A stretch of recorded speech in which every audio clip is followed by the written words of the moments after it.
नमस्कार बच्चों, हिंदी दर्शन चैनल में आप सभी का स्वागत है। आज हम लोग आरोह भाग 1 के मीरा के पद का दूसरा पद पढ़ेंगे। तो चलिए पढ़ते हैं। पद है, पग घुंघरू बांधी मीरा नाची, मैं तो मेरे नारायण सु आप ही हो गई साची। लोग कहे मीरा भई बावरी, न्यात कहे कुल नासी।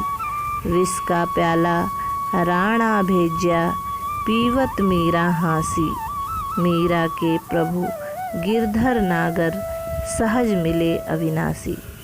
मीराबाई कहती हैं कि पग घुंघरू बांधी मीरा नाची। मीरा पैरों में घुंघरू बांध कर नाच रही है, यानी मीरा ईश्वर के प्रेम के आनंद को प्राप्त करके बहुत प्रसन्न हो चुकी है और प्रसन्नता की इस अवस्था में वह पैरों में घुंघरू बांध करके नृत्य करने लगी है। क्योंकि जब भावनाएं बहुत अधिक हो जाती हैं और जब हम बहुत आनंदित होते हैं तो नृत्य संगीत की ओर हमारे कदम बढ़ने लगते हैं।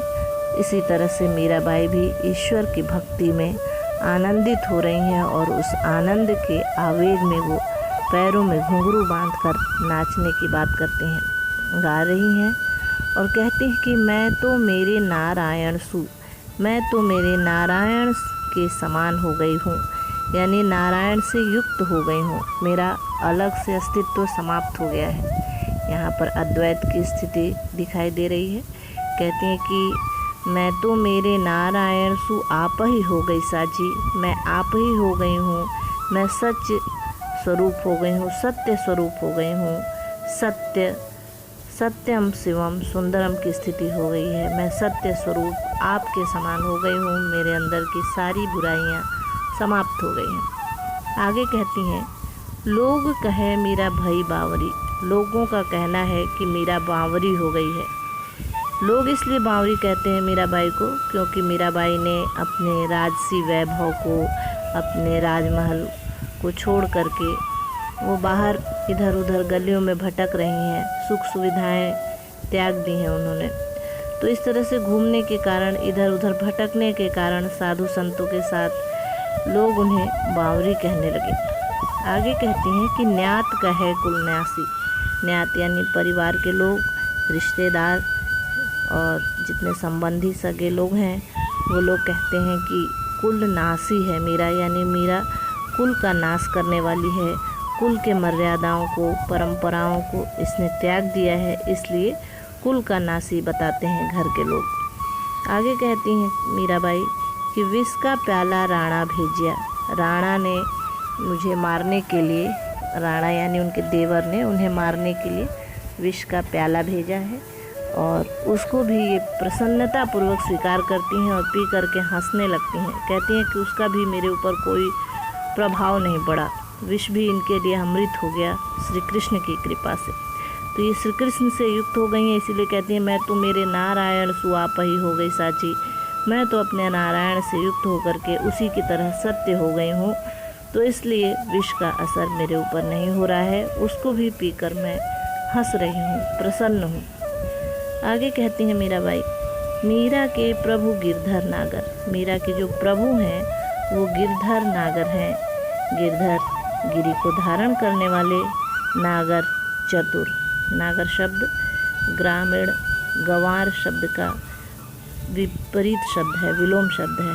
गंवार का अर्थ होता है, शाब्दिक अर्थ होता है गांव में रहने वाला, और नागर का शाब्दिक अर्थ होता है नगर में रहने वाला। लेकिन जो रूढ़ अर्थ में प्रयोग किया जाता है, गंवार का मतलब मूर्ख, और उसी तरह से नागर का जो रूढ़ अर्थ है वो होता है चालाक। तो यहाँ मीरा ने उनको चालाक बताया है कि मेरे जो प्रभु हैं वो बहुत चतुर हैं। सहज मिले अविनाशी, और वो बहुत ही सहज भाव से मिल जाते हैं। वो अविनाशी ईश्वर सहजता से मिलता है। बच्चों, जितने भी भक्तिकाल के कवि हैं सभी ने यही बताया है कि ईश्वर सहज भाव से मिलते हैं। सहजय सहज समाना किसी ने कहा, कबीर ने कहा था कि हस्ती चढ़िए ज्ञान की सहज दुली चडारी। तो सहजता से ही ईश्वर प्राप्त होते हैं। इसी बात को मीराबाई ने भी बताया और कहती हैं कि बहुत सहज भाव से ईश्वर उन्हें मिल गए हैं। अविनाशी ईश्वर सहजता में मिले उन्हें, सहज मिले अविनाशी। तो ये इनका दूसरा पद था।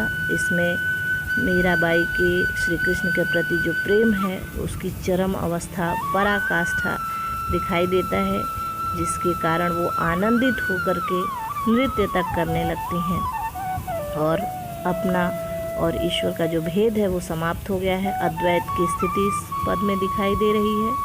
पद गेय और संगीतात्मकता से युक्त है। भाषा इसकी जो है वो राजस्थानी मिश्रित ब्रज भाषा है। जगह जगह पर अनुप्रास अलंकार की छटा दिखाई देती है और प्रभु के कई नामों का वर्णन इस पद में हुआ है, जैसे नारायण, गिरिधर, नागर और अविनाशी। तो इस प्रकार ये पद यहीं समाप्त होता है। धन्यवाद।